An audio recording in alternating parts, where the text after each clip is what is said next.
Qu'on fait tous les ans depuis 23 ans. C'est la fierté de l'abbé Michel et il ne veut pas l'abandonner. Pourtant, depuis 2 ans, l'évêque l'a prévenu, il doit quitter son église de Tiberville. Mais le prêtre a refusé les nouvelles affectations proposées. Il veut rester le maître de sa paroisse, comme d'autres avant lui l'ont fait. Le curé d'Ars, que le pape donne comme exemple, a été 40 ans curé à Ars.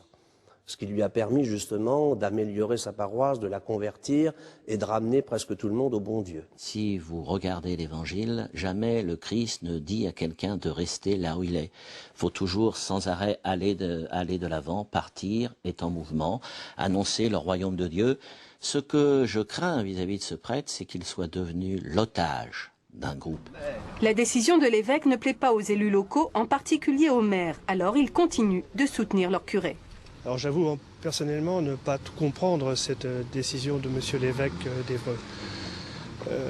Quelque part, il y a 1 an, on a recueilli à peu près 4000 signatures de soutien à l'abbé Michel pour qu'il reste sur place.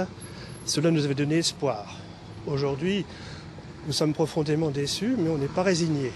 Ce que je ne comprends pas, c'est que ces élus politiques, les quelques-uns là du coin, sortent de la responsabilité pour s'immiscer dans les miennes.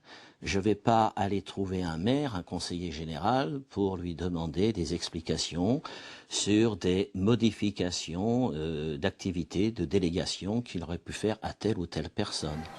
L'évêque viendra dimanche avec le père Jean Vivien, le nouveau responsable de la paroisse, pour célébrer la messe. L'abbé Michel sera là.